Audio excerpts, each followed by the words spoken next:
Wow कितनी मस्त writing है, टी एच ई द। वाह कितनी ब्यूटीफुल राइटिंग है, THED। तुम कौन बेवकूफ पढ़ा दिया है टी एच ई दी? तुमको टी एच ई कौन- द होता है। तुमको कौन बेवकूफ पढ़ाया है, THED? हमारे सर लंदन से पढ़ के आए हैं। हमारे सब ब्रिटिश से पढ़ के आए हैं। टी एच ई द होता है, THED होता है, द होता है, D होता है, द होता है। D होता है। अरे बेवकूफ़ हो तुम लोग, ये चंगू मंगू लोग, ये तुम लोग कर क्या रहे हो? इधर मैं देख पा रहा हूँ कि बहुत अच्छी राइटिंग में THE द लिखा हुआ है और यहाँ THED लिखा हुआ है, तो तुम लोग झगड़ क्यों रहे हो? दोनों तो ठीक है। हमारे सर लंदन से पढ़ के आए हैं, टी एच ई द होता है। हमारे सब ब्रिटिश से पढ़ के आए हैं, THED कहते हैं, यानी तुम्हारे सर, द कहते हैं। तुम्हारे सर D कहते हैं। दोनों लोग अपनी जगह पर सही हैं, लेकिन दोनों में थोड़ा सा फ़र्क ये हो जाएगा ना, दोनों में थोड़ा सा फ़र्क ये हो जाएगा कि THE द भी है और दी भी है। तो तुम लोगों के सर पढ़े होंगे ना THE को द, तो तुम लोगों ने द समझ लिया होगा केवल ये द होता है, और कोई ऐसी सिचुएशन आई होगी कि इसके सर दी पढ़ दिए होंगे तो तुम्हें लगा होगा कि ये सिर्फ दी है, लेकिन दोनों सही है, द भी सही है, दी भी सही है। दोनों की सिचुएशन समझ लो। दोनों की सिचुएशन में होता ये है कि जो वॉवेल से शुरू होने वाले वर्ड्स होते हैं ना, वॉवेल, भावेल नहीं, वावेल। वॉवेल, और ब्रिटिश इंग्लिश में उसे वाउल भी कहते हैं, ठीक है। तो वाउल या वॉवेल से शुरू होने वाले जो शब्द होते हैं ना, उनके पहले THE को दी बोलते हैं, और जिनकी शुरुआत कॉन्सोनेंट से होने वाली होती है, जैसे कि कैट हो गया, डॉग हो गया, फिश हो गया, कॉन्सोनेंट से शुरू हो रहा है ना, तो इनके पहले आया हुआ THE द होता है। दोनों अपनी जगह पर सही है, लेकिन ये बात पूरी तरह से सही नहीं है, पूरी तरह से सही नहीं है, क्योंकि कई बार क्या होता है ना कि कुछ वर्ड की शुरुआत वॉवेल से होती है, लेकिन उसका साउंड वॉवेल जैसा नहीं आता। जैसे कि तुम वन को ही ले लो, ONE, भले ओ वॉवेल से शुरू हुआ है लेकिन व आ रहा है, तो वन से पहले THE को दी नहीं बोल सकते, द ही बोलेंगे।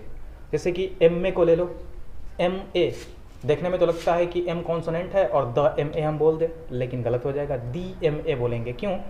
क्योंकि कुछ ऐसे एब्रीविएशन हैं जिनकी शुरुआत कॉन्सोनेंट से होती हैं, पर उनको जब साउंड देकर देखते हो ना, तो साउंड में अ से अह वाले लेटर आते हैं। जैसे कि बोलते हो ना M तो A आ रहा है, बोलोगे R तो आ आएगा, बोलोगे H तो A आएगा, अ से अह के बीच वाला। अगर ऐसी सिचुएशन भी हो तो भी वहाँ THE को दी बोलेंगे। तो हम पूरी तरह से ये नहीं कह सकते हैं कि मतलब वॉवेल से शुरू होने वाले, कॉन्सोनेंट से शुरू होने वाले नहीं। वो शब्द जिनका फर्स्ट लेटर वॉवेल का साउंड दे, अ से अह के बीच का साउंड दे, तो वहाँ दी है, और वो शब्द जिसका फर्स्ट लेटर कॉन्सोनेंट का साउंड दे, उससे पहले THE को द बोलते हैं। लेकिन एक ऐसी सिचुएशन आती है जहाँ सिर्फ दी पढ़ा जाता है, वो कॉन्सोनेंट हो या वॉवेल हो, जहाँ पे स्ट्रेस देकर बोलना होता है ना, वहाँ पे THE को दी बोलते हैं। जैसे दिस इज द बॉय, वही लड़का है ये, डैट इज द गर्ल, वही लड़की है वो, है ना। तो यही वही को सेंस दिखाने के लिए भी ना THE पे जोर दिया जाता है।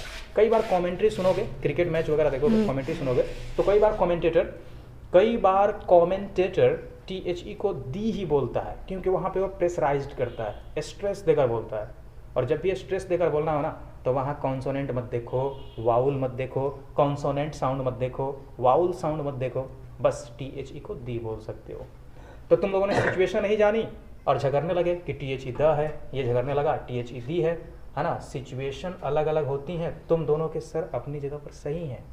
तुम लोगों ने खुलासा नहीं किया, ठीक से पूछा नहीं सर से कि सर THE द और दी कैसे, वो बताते तुम्हें। लेकिन तुम लोगों ने एक एक सिचुएशन सुन ली और तुम लोगों को लगा कि THE द है, इसको लगा, और तुमको लगा THE दी है। ऐसा कुछ नहीं है, ठीक है। तो ये बहुत बड़ा कह सकते हैं कॉम्प्लिकेशन है लोगों के बीच में कि THE द और दी दोनों है। और कहाँ है बता चुका, समझा चुका, समझ गए। चलो अब झगड़ना बंद करो, जाओ फरली। ठीक है।